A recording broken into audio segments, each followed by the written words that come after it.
think this is the moment when leaders have the chance to sort of really reflect on, what am I doing?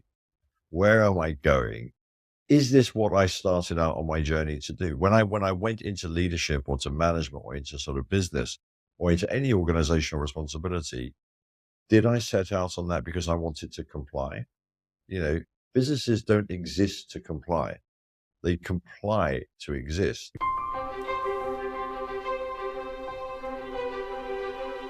We've come across companies where you have someone responsible for sustainability whose job ultimately becomes a compliance job. It is a form filling in and a compliance checklist job, day in, day out, gathering data, gathering metrics and evidence and proof of your impacts and what you're trying to do. And all of that energy and resource is being diverted away from asking those really fundamental questions around, what is material for my business? What should we be doing? Where should we be leading? Where is sustainability going to become a real opportunity or obstacle to our sustained performance? And so I think that what I find fascinating, and I think where we really try to help our clients, is to get them out of something which really isn't working for them because they're just directing too much organizational resource into that compliance agenda and not enough into strategic thinking about where they want to go. So I often say, if you start this journey by thinking out of the box, you will then actually ultimately tick the boxes anyway. If you start by ticking the boxes, you'll end by having a whole bunch of tick boxes. And there's a really good McKinsey report that came out, I think, earlier this year that looked at leaders in organizations and their mindset as they go into sustainability. The ones that go in with a compliance agenda end up in the bottom decile of performance in organizations. The ones that go in with a growth agenda end up in the top decile. So I think your attitude and your appetite and your energy and your ambition as you go into sustainability predetermines your outcome. Go in with a box ticking agenda, come out with a whole bunch of boxes that have been ticked. Go in with a big thinking, visionary, strategic, leading ambition, and you will perform.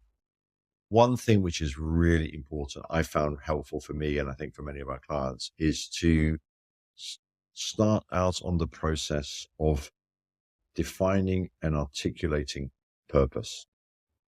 And in a sense, in two ways. Firstly, your own purpose, what it is you are doing. What are you doing with who you are, with your own personal, professional resources, and trying to set up, where you're going with your life and your professional career. The second part of that is then, what is the organizational purpose? And there's a lot of purpose wash, and there's a lot of very badly written and inaccurate kind of constructions and confusion. What's a purpose? What's a mission? What's a vision? But if you can get to some sort of really a set of words that sets out what I sometimes call the world value proposition.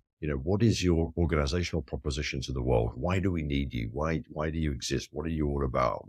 Why should you be able to use environmental resources for the products and services that you're creating? So I think getting clear on purpose is important. The second thing is discern the wheat from the chaff, in the sense that, you're going to have a dashboard of 1 million KPIs that you've got to comply with. But there are one or two things there where there are nuggets of gold that if you put energy, effort, and resource into those, you are going to be able to find new growth opportunities, new innovation opportunities, new forms of strategic advantage, particularly if you can make them relevant for your current assets. How can you reframe and rethink? So I think really personal purpose, organizational purpose, and focus on the material relevant issues where you can make a difference to the world and indeed to the sustainable performance of your organization.